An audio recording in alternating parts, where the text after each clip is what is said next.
Dear student, ত্রিকোণমিতি তোমার কাছে পানি মনে হবে যদি তুমি এই বেসিকগুলো মনে রাখতে পারো। সো এবিসি হলো একটি সমকোণী ত্রিভুজ, বি হলো সমকোণ মানে হলো 90 ডিগ্রি, আর এই সমকোণের বিপরীত বাহুকে বলা হয় অতিভুজ। সো এই সমকোণের বিপরীত বাহু হলো অতিভুজ। আর যদি এইটা যদি থিটা কোণ হয়, থিটা কোণের বিপরীত বাহুকে বলা হয় লম্ব, আর এটাকে বলা হয় ভূমি। সো আমাদের এখন ত্রিকোণমিতিক যে 6টা অনুপাত আছে সেগুলো যদি আমরা এখন লক্ষ্য করি, যে 1 নম্বরে হলো যে সাইন থিটা ইকুয়ালস টু লম্ব বাই অতিভুজ। তাহলে লম্ব হলো কত? লম্ব হলো এবি।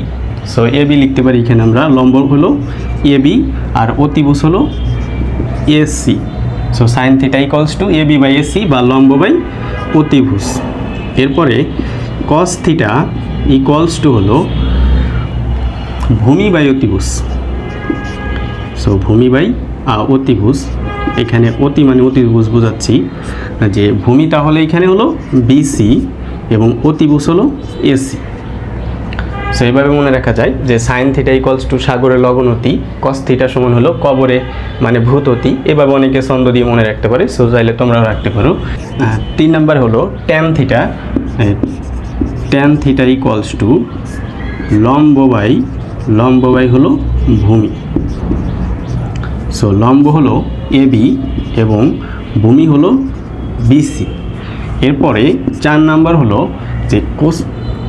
সো এইখানে লিখতে পারি কট theta, caught theta equals to হলো, কট হলো ট্যানের বিপরীত, তাহলে এখানে হবে ভূমি বাই লম্ব, ভূমি ডিভাইডেড বাই হলো লম্ব। তাহলে ভূমি হলো বিসি, জাস্ট এইটার উল্টা হবে, ডিভাইডেড বাই হলো এবি মানে ট্যানের বিপরীত।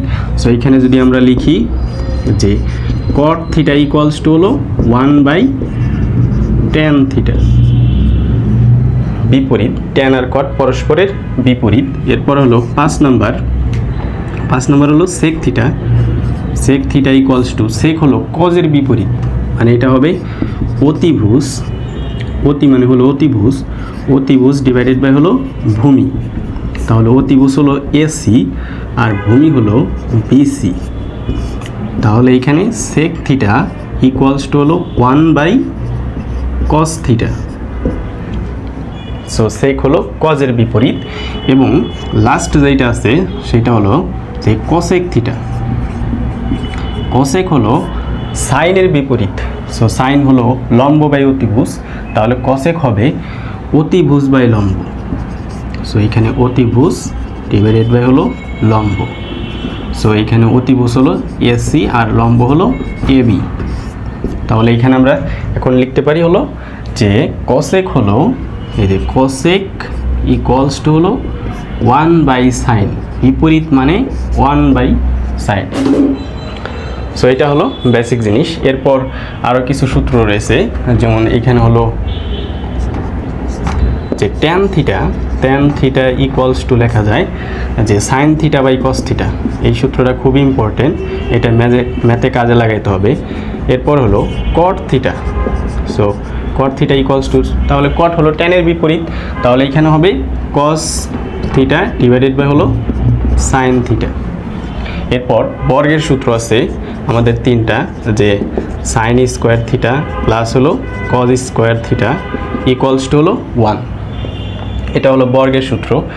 এরপর যে সেক স্কোয়ার, সেকের সাথে হলো tan, sec square theta minus হলো tan square theta equals to হলো 1, সেকের সাথে ট্যান এবং এখানে মাইনাস হবে, পরের দুইটাই মাইনাস। এরপর হলো কোসেক স্কোয়ার থিটা মাইনাস হলো এই cot square theta equals to হলো 1। সো যদি তোমরা এই বেসিকগুলো মনে রাখতে পারো, ত্রিকোণমিতি তোমার কাছে রিয়েলি সহজ মনে হবে। নেক্সট ক্লাস থেকে আমরা ম্যাথ দেখবো ইনশাল্লাহ। সো আশা করি সবাই বুঝতে পারছো।